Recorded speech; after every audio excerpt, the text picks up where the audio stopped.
Bonsoir, bienvenue au Campus du Lac pour cet Insta Live sur la formation professionnelle. Oui, le Campus du Lac, ce n'est pas que de la formation diplômante, c'est également de la formation pour les professionnels et nous allons interroger ce soir plusieurs personnes qui vont parler, elles, de leur parcours et justement de cette formation professionnelle. Donc dans l'ordre, Amandine Doublet nous parlera des parcours personnalisés.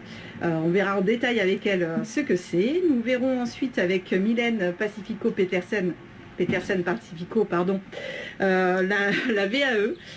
Nous verrons ensuite avec Sophie Prat-Fourcade qui nous parlera des aides au financement et tous les moyens que vous avez pour financer votre formation professionnelle. Mylène aussi en parlera également. Et à la fin, on aura la chance d'accueillir Karine qui nous parlera elle aussi de son parcours en VAE. Donc j'ai précisé, le campus du Lac, c'est pas que un campus qui forme des étudiants et des apprentis, mais également des salariés dans l'entreprise, mais des salariés qui se posent des questions, qui sont en reconversion professionnelle. Et généralement, moi, ma première question, c'est comment je finance ma formation? Ce qu'il y a bien, c'est qu'en ce moment, il y a vraiment beaucoup de financements différents. Alors, je vois deux choses. Je vois les salariés d'un côté et les demandeurs d'emploi de l'autre. Donc, déjà, suivant sa situation, eh bien, on va pouvoir faire appel à des financements différents. D'accord. Donc, par exemple, pour les salariés, vous avez envie d'évoluer dans votre profession, de changer soit de métier avec le même employeur ou par exemple, on veut changer de métier avec le même employeur, le premier réflexe, c'est d'aller voir un conseiller en orientation professionnelle, donc un CEP, et puis il va vous donner aussi les pistes. Donc là, il y a différentes possibilités. On peut très bien passer sur du CPF de transition. On peut faire de la proa, on peut prendre aussi de l'alternance, et il y a de plus en plus de salariés qui repartent sur de l'alternance pour se former à un nouveau métier. Donc là, c'est une discussion que l'on a, soit avec dans son entreprise actuelle, soit on prépare le projet vers une autre entreprise. Donc là aussi, il faut faire appel à des financements différents. Et puis, un salarié qui a envie de se former en langue, par exemple, ou en bureautique, ou des choses comme ceci, il faut penser au CPF. Donc là, vous avez une application, vous allez dessus, vous allez bien sûr sur le campus du Lac, bien entendu, ça c'est évident, et puis vous faites votre demande et tout est géré et c'est pris en charge par la Caisse des dépôts et consignations. Donc c'est vraiment très simple, très rapide, et donc ça vous permet justement de pouvoir progresser sur des choses. Et ça, votre employeur, aussi bien il n'est pas au courant, vous pouvez le faire de votre côté complètement. C'est redonner la main. En fait, la loi a changé pour redonner la main aux salariés sur sa formation. D'accord. Il devient aussi décisionnaire et ça peut être un projet individuel, mais c'est aussi peut être un projet avec l'entreprise. Ok. Alors c'est vrai, on parle souvent, là, je vois un internaute un Instagrammeur, pardon, qui me pose une question. C'est vrai qu'on parle souvent des salariés, on parle souvent des personnes qui veulent une reconversion professionnelle, mais qu'en est-il des chefs d'entreprise? Quand on est à son compte, qu'est-ce qui se passe? Il y a des possibilités de financement. Alors tout dépend, là aussi, il y a vraiment des choses. Donc là aussi, il faut peut-être se rapprocher un petit peu de son comptable. Quand on est chef d'entreprise, on cotise aussi alors il y a différentes caisses, et il faut bien se renseigner auprès de ces caisses. Il peut y avoir 1 500 € par an. Donc il faut vraiment se renseigner parce qu'il y a des sous destinés à la formation et c'est dommage de ne pas en profiter. Surtout, je rappelle que le gouvernement met vraiment en place des tas de choses pour que on se forme et on évolue dans nos métiers. Ça devient un enjeu majeur. Le Covid ou pas Covid, c'est le même enjeu, c'est qu'on évolue et qu'on progresse dans notre activité professionnelle. Alors justement, là, on est en plein Covid, c'est vrai qu'il y a pas mal de personnes qui sont en télétravail ou en chômage partiel, on le sait. Est-ce qu'il y a des solutions aussi pour eux en ce moment? Est-ce qu'il y a la possibilité de se former à distance? Est-ce qu'il y a ce genre de possibilités-là? Alors, notamment le Campus du Lac a mis en place toute une offre de formation à distance. Alors, on s'est dit, après maintenant, on peut reprendre la formation en présentiel, mais il y a des gens qui ont pris goût. On est à, 98% de satisfaction, pour pas dire 100%, parce que voilà. Mais les gens qui ont suivi ces formations à distance durant la période du Covid reveulent du distanciel. Donc maintenant, on aura les deux possibilités. Et à partir du moment où il y a un salarié au chômage partiel, donc dans une entreprise, l'entreprise peut faire appel au Fonds national pour l'emploi et donc faire financer les formations de ses salariés, qu'ils soient en chômage partiel ou pas. Ah, ça, donc c'est vraiment des opportunités à prendre. Ouais, c'est une très bonne chose. Ouais. Au niveau des financements, est-ce que tu vois quelque chose à rajouter? Est-ce qu'il y a quelque chose qu'on n'aurait pas? Sur les demandeurs d'emploi, hein, il y a vraiment des possibilités de financement, donc il faut voir avec son conseiller Pôle emploi. Vous revenez vers nous, nous faisons des devis. Enfin, il existe vraiment, alors c'est des acronymes, hein, parce qu'on adore ça dans la formation, il y a les AIF, tout ça. Bon, voilà. Quand vous êtes demandeur d'emploi, vous sollicitez bien votre conseiller Pôle emploi et on monte le dossier avec vous. Là aussi, l'objectif du Campus du Lac, c'est pas de vous laisser perdu dans tous ces acronymes et tous ces dispositifs. On vous accompagne, on a vraiment des gens au service commercial qui vous accompagnent dans le montage de vos dossiers. Eh bien, super. Et d'ailleurs, là, on va passer avec Amandine Doublé, qui, elle aussi, accompagne les gens. Alors, plus dans le parcours personnalisé. Voilà. Exactement. Une jolie transition, Sophie. Mais je t'en prie. Je te remercie de ta participation. À très vite. Je le sens, à très très vite. À plus tard. Allez, je retourne voir Amandine. Est-ce qu'elle a trouvé un endroit où elle capte? Amandine, elle est là. Je vais l'ajouter. J'aurais pu l'inviter à me rejoindre dans mon bureau, mais la distanciation sociale n'étant pas. Est-ce qu'on me reçoit mieux, Véro? Écoute, en plus, je trouve que l'emplacement est juste magnifique, Amandine. Car je suis sous un arbre, ça permet de faire visiter le campus en même temps. Regarde, hein, une vue exceptionnelle. Magnifique. Tu aurais bien pu te mettre à la fenêtre de ton bureau. C'est vrai. Mais ça ne captait pas, donc je peux descendre. Bon, Amandine, on est là pour parler ce soir de qui es-tu déjà? Alors, du coup, moi, sur le campus, je suis ingénieure pédagogique et je suis en charge des parcours individuels, donc les parcours personnalisés, modulaires et aussi de la VAE. D'accord. Alors, qu'est-ce que tu entends par parcours modulaire personnalisé? Parce que, alors, pour moi, c'est du chinois. Donc, c'est quoi la différence entre un parcours modularisé et un parcours personnalisé, individuel? Éclaire-nous, s'il te plaît. Mais en fait, aujourd'hui, il y a plein de possibilités dans la formation. Il y a certes des formations qui existent. Alors, il y a des parcours longs, diplômants, mais il y a aussi des parcours plus courts, des modules sur lesquels on peut tout simplement aller chercher une compétence dont on aurait besoin. Et donc aujourd'hui, l'objectif, c'est que quand une personne a un besoin particulier en formation, eh bien, on va analyser son parcours et lui faire une proposition, qu'elle soit courte ou longue, donc modulaire ou longue. Et le parcours personnalisé, c'est encore plus ciblé. C'est vraiment analyser le projet de la personne et aller construire avec elle, co-construire avec la personne un parcours qui correspondrait vraiment à son besoin, à son projet, en fonction de son temps, de sa disponibilité. Il y a énormément de paramètres et de contraintes qui parfois empêchent d'aller vers un parcours. Eh bien non, on peut faire de la formation malgré tout ça. Alors, est-ce que ces parcours-là sont diplômants? Est-ce que ça m'amène à un diplôme reconnu, RNCP, ou un diplôme de l'éducation nationale, ou juste à des certifications? Bien, tout dépend de ce qu'on y met dans le parcours, tout dépend le besoin. Si le besoin, c'est d'aller chercher un diplôme en particulier avec d'autres spécificités, il peut y avoir un diplôme et il peut y avoir des certifications. En fait, tout peut se co-construire. En fait, la personnalisation des parcours, c'est vraiment du puzzle. C'est répondre aux besoins de la personne, bien sûr en tenant compte de ses contraintes et de ses possibilités. Alors, on va parler du nerf de la guerre, hein, le financement. On va revenir sur le financement. Tout à l'heure, on en parlait avec Sophie. Quand on vient te voir, comment c'est financé en fait? C'est facturé directement à la personne? C'est pris en charge par un organisme? Comment ça se passe? Là encore, c'est pareil. On est dans la personnalisation. Donc, tout va dépendre du projet, du module, de la formation. Tout va dépendre si c'est une formation qui est au CPF, comme on a parlé Sophie, si c'est une formation qui est diplômante ou RNCP, si c'est un module que l'on va chercher. Et en fait, ça va dépendre aussi de la... le financement va dépendre aussi du besoin personnel. Et pardon, je ne sais pas si ça... Comme je suis dehors, j'ai des collègues qui font coucou. Donc, pardon. Le financement... ça coûte surtout... Eh ouais, je capte pas très bien, je suis désolée. Donc le financement va vraiment dépendre de plein de paramètres. D'accord, très bien. Et est-ce que l'accompagnement est long? Est-ce que ça prend du temps de venir te voir, de définir vraiment ce dont j'ai besoin? Si je suis pressée, si j'ai envie de me former de suite, est-ce qu'il y a quand même un temps d'attente?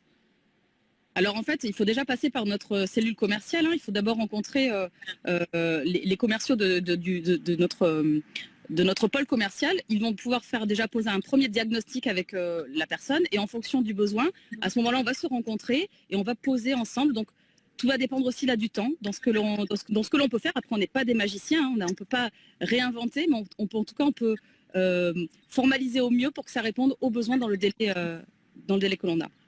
Et alors, est-ce que c'est possible de te rencontrer, mais en distanciel, ou c'est que du présentiel? Est-ce que les gens sont obligés de venir sur site?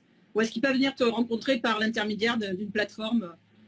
Alors, tout est possible. On peut toujours envisager des rencontres en distanciel, il n'y a pas de souci, même si c'est aussi après intégrer du distanciel dans la formation. Je vois que Céline pose la question. Ça aussi, ça peut être envisageable. Vraiment, tout peut être possible. Il suffit de prendre le temps de discuter, de voir quel est le projet, de voir ce qu'on est en capacité de proposer.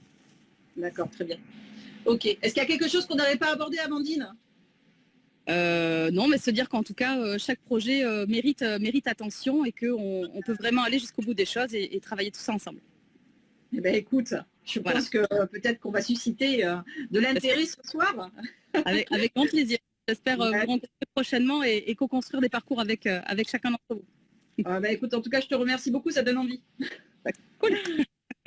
Allez, je te laisse retourner à ton 4e étage et je vais passer à Mylène qui va nous en mettre plein la vue avec la VAE, tu vas voir. Ah oui, il faut y aller là aussi. Ah, il faut y aller avec la VAE, c'est clair, elle va nous la vendre. Allez, à plus tard, Amandine. On bye. Au revoir. Mylène, toi, tiens-toi prête. C'est toi qui vas rentrer en scène de suite. Hop, c'est parti. Quel magnifique bâtiment vitré. Construit en 1900. Non, je rigole. Je ne le sais pas en fait. Je sais que c'est un architecte assez connu sur Bordeaux, mais je m'en souviens plus trop. Le Festin m'ait fait un article dessus. Mylène, il faut répondre. Mylène.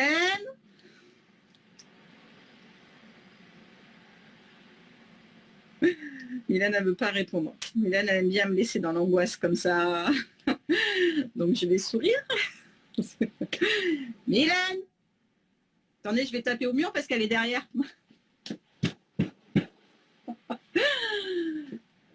Rejoins-moi. Hein.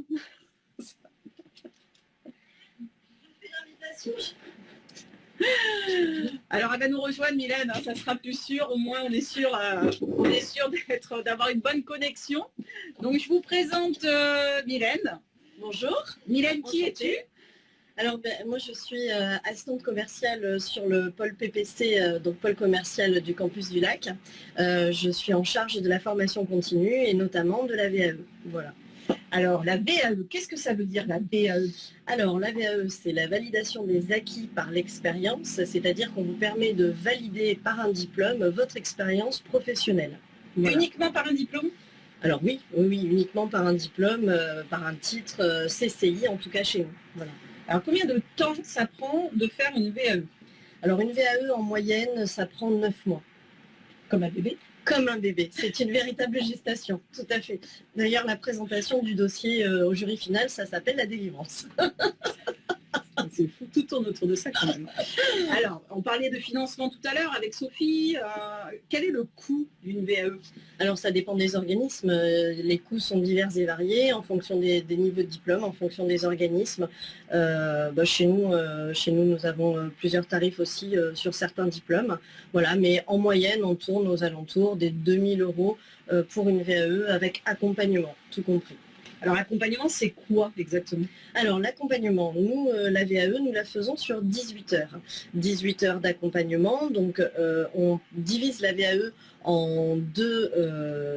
Donc, il y a un premier accompagnement en atelier collectif, donc 3 ateliers de 3 heures. Un pour mettre en valeur l'oral, un pour mettre en valeur l'écrit, et puis un qui nous permet de prendre en main le référentiel du diplôme et de faire coller au mieux notre expérience professionnelle avec ce référentiel. Une fois que ces ateliers individuels de 9 heures sont terminés, il reste un accompagnement de 9 heures en individuel, en face à face avec son accompagnateur. Ok. Lorsque tu parles de la délivrance, c'est bien. Non, c'est moi qui dis ça. C'est pas la délivrance. Non. Lorsque tu parles de la soutenance auprès du jury, combien sont-ils les jurys? Alors les jurys en moyenne ils sont 3. Ce qu'on essaie de faire, c'est de toute façon c'est forcément un jury de professionnels.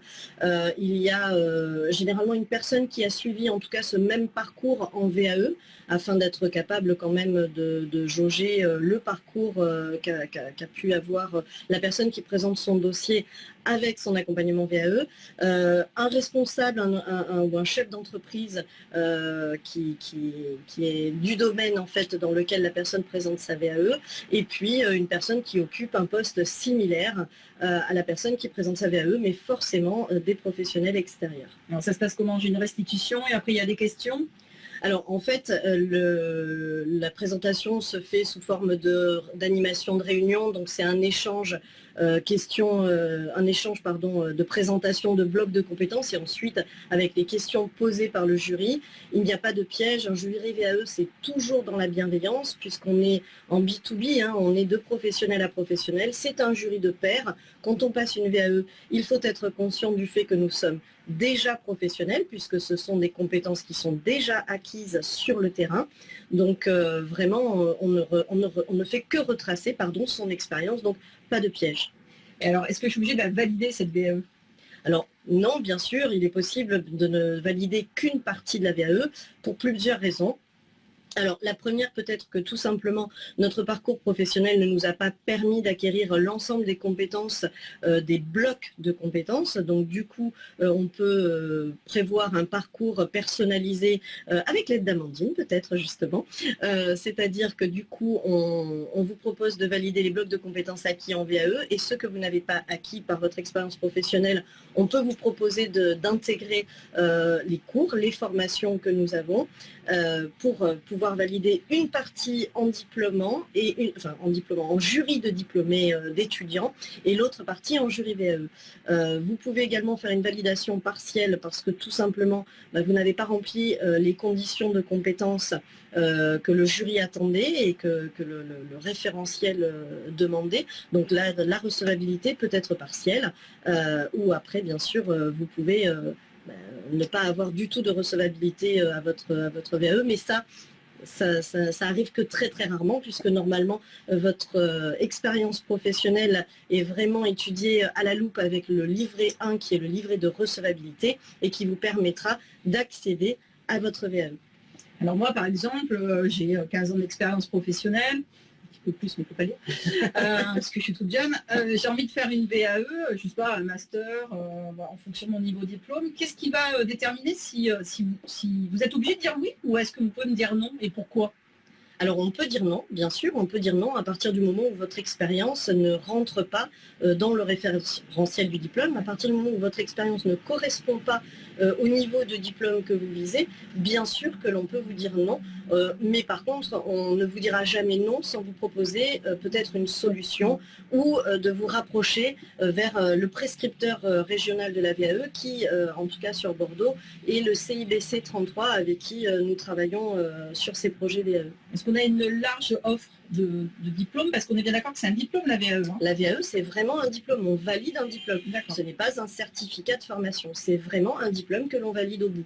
Alors, bien sûr, par l'intermédiaire de notre campus, c'est un diplôme titre CCI France ou titre, c'est un titre RNCP, voilà, mais donc on n'a pas les diplômes éducation nationale, nous ne représentons que les diplômes CCI et RNCP, mais bien sûr ils sont assez étendus puisque nous touchons en fait beaucoup de domaines comme le tertiaire, le commerce, l'administratif, le design de l'espace, le digital, on en a plein, voilà, l'administratif, peut-être que je l'ai déjà dit, mais voilà. Mais si vous souhaitez en savoir plus sur notre offre, vous n'hésitez pas à revenir vers nous, bien sûr.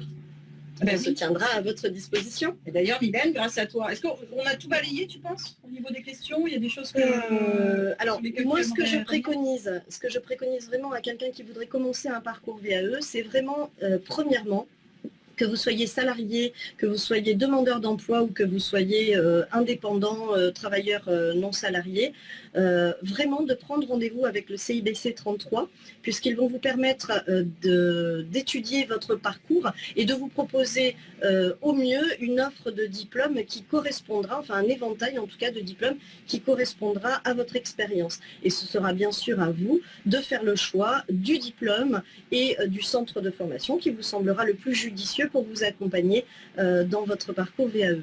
Le CIBC 33 pourra également vous accompagner sur l'ingénierie financière de votre projet VAE et pourquoi pas, bien sûr, de vous aider à développer le projet qu'il y a derrière ce passage de la VAE. Voilà. Et si je le rate, si je fais une validation partielle, comme tu dis, est-ce que je peux repasser le module? Et Bien si sûr. oui, au bout de combien de temps? Alors, il n'y a pas vraiment de délai pour repasser un module de VAE. En fait, cela va dépendre aussi de pourquoi vous avez raté ce module VAE.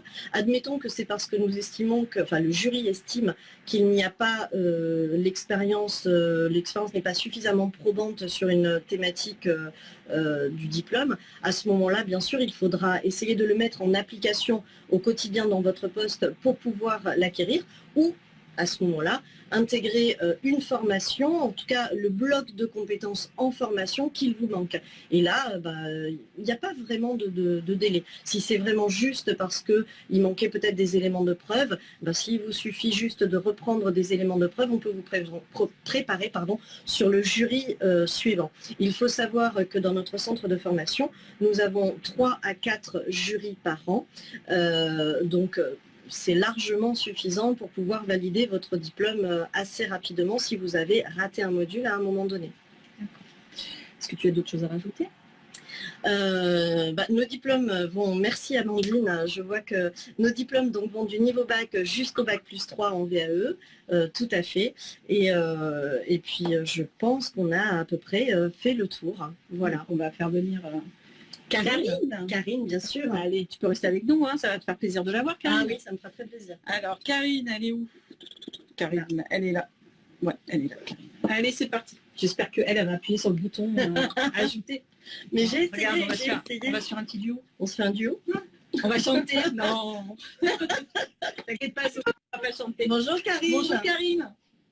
Vous m'entendez bien? On t'entend très bien. Bienvenue au campus. Bon, je suis ravie d'être avec vous. On est Merci. ravis que tu sois avec Pareil. nous. Alors, est-ce que tu peux brièvement te présenter, Karine, s'il te plaît? Oui, tout à fait. Donc, je suis Karine. J'ai été commerçante pendant 20 ans dans une entreprise de prêt-à-porter. Et voilà, j'ai un parcours un peu atypique dans le commerce puisque je suis le pur produit de l'évolution interne de mon entreprise. Donc, je ne suis pas diplômée de commerce. Et pour le coup, j'ai poursuivi ma carrière dans cette entreprise pendant 20 ans, jusqu'au jour où j'ai décidé d'en partir pour faire une petite pause professionnelle. J'ai voulu en valoriser mes compétences métiers par cette VAE, donc de responsable de la distribution, Donc, qui correspond donc... Un bachelor, un bac plus 3? Voilà, exactement, qui correspondait à mes compétences métiers dont vous parlez, Mylène, à l'instant. D'accord. Alors, raconte-nous comment ça s'est passé cette VAE, du moment où tu as choisi le campus du Lac, et puis l'accompagnement et la délivrance dont parlait Mylène tout à l'heure. Et la délivrance, je confirme bien le terme. Alors, ça s'est passé de la façon... Non, je rigole. Comment? Alors, seules les femmes peuvent comprendre. Mais, Oui, tout à fait. Alors, ça s'est passé de la façon suivante. Moi, j'étais en lien avec le CIBC 33, dont on parlait à l'instant également, qui m'a fait passer un bilan de compétences. À l'époque, j'étais encore salariée. Et après ce bilan de compétences, j'avais décidé de faire cette VAE. Et puis, par manque d'énergie et de temps par rapport au travail, je l'avais laissé de côté. Donc, c'est justement quand j'ai demandé cette rupture conventionnelle à mon entreprise que je me suis vite reconnectée à cette VAE par volonté personnelle de vouloir vraiment valider ses compétences et finaliser ma première partie de carrière du moins en commerce. Voilà. Donc le CIBC s'est mis en contact directement avec le Pôle emploi qui m'a donc financé ma VAE. Alors, avec une petite partie du CPF qui a été mobilisée et avec, Sophie en parlait tout à l'heure, j'ai vérifié avec l'AIF dans mon cas, je crois, parce qu'il y a des termes un peu barbares. Voilà. Donc j'ai bénéficié de cette aide-là. Vraiment une démarche ultra simple. Mylène m'a beaucoup accompagnée dans tout ce qui est administratif, c'était pas trop mon truc. C'est un peu une angoisse qu'on peut avoir aussi parce qu'on se dit que ça va être compliqué, ça va être voilà, mais pas du tout. Parce qu'en réalité, et je dirais même qu'avec le Pôle emploi, alors après voilà, c'est en interne avec Mylène, mais il n'y a pas eu de réels soucis de papier, de choses, voilà. Tout s'est très bien passé, voilà. Donc j'ai pu commencer du coup cette VAE, l'accompagnement collectif dans un premier temps, Mylène vous en a parlé, et l'accompagnement individuel par la suite, donc 9 heures d'un côté, 9 heures en individuel. Donc sur une année tout ça. Alors sur 9 mois exactement. Exactement. Ouais, c'est vrai. Je dis un petit peu pour mémoire, c'est mon bébé, mais c'est vrai. D'accord. Alors comment ça s'est passé en salle de jury? On ne va pas aller jusqu'au bout, on ne va pas dire salle d'accouchement, mais comment ça s'est passé? Alors, je vais d'abord vous parler très rapidement de la partie un peu autonomie, solitude à la maison pour rédiger les 3 blocs de compétences, parce que ça c'est pour moi une grosse partie.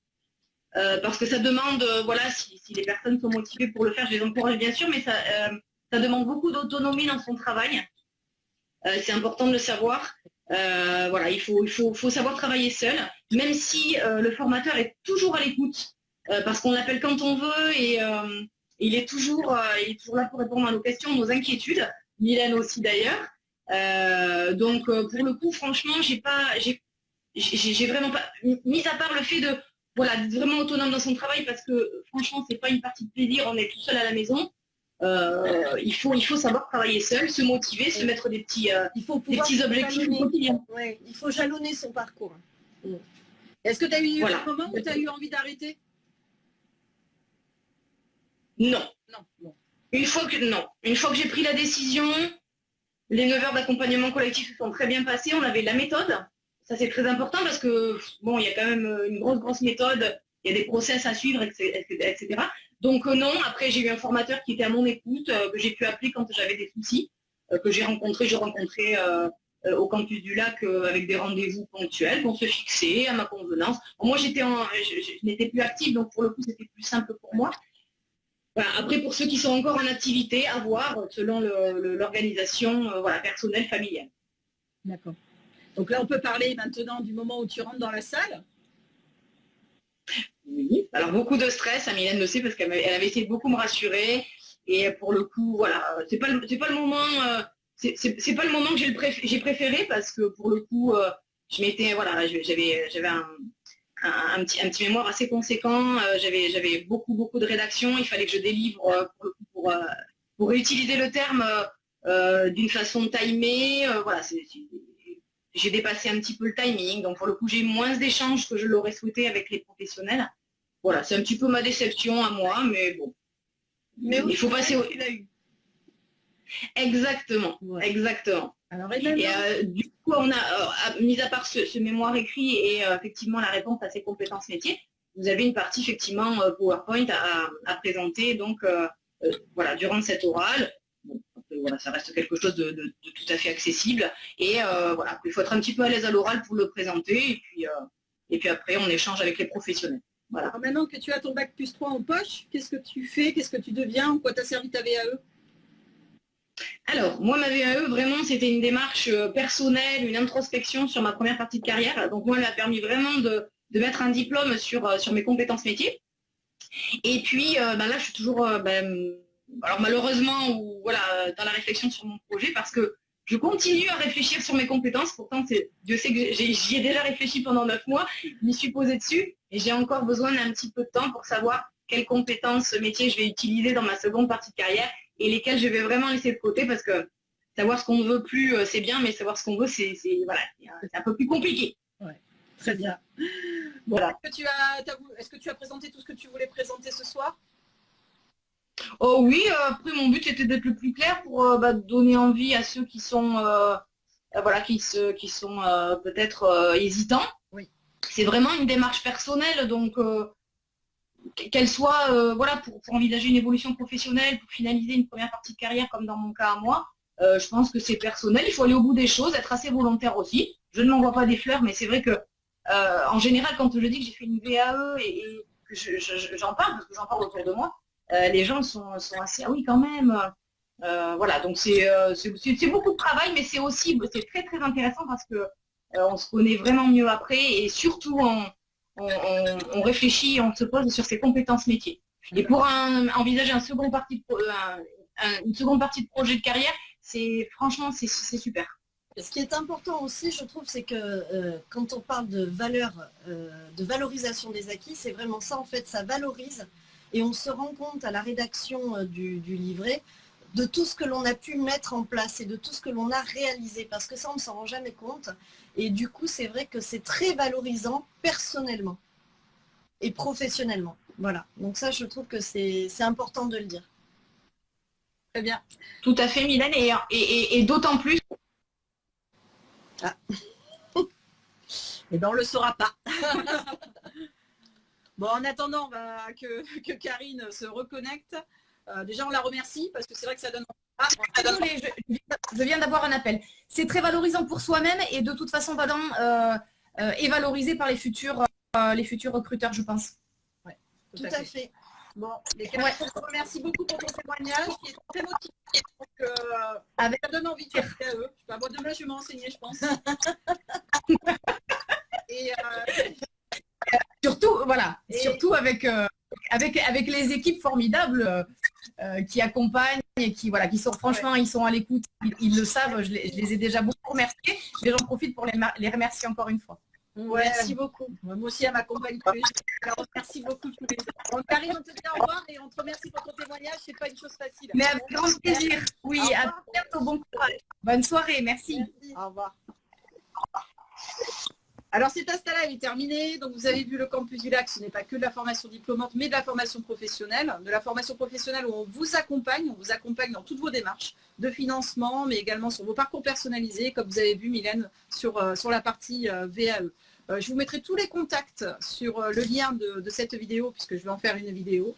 Merci, Negovantis Bordeaux de nous remercier. Et je vous donne rendez-vous jeudi.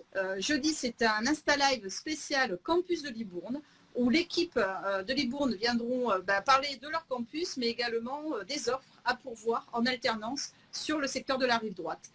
Donc, rejoignez-nous jeudi à 18 h. Au revoir. Bonsoir, bienvenue.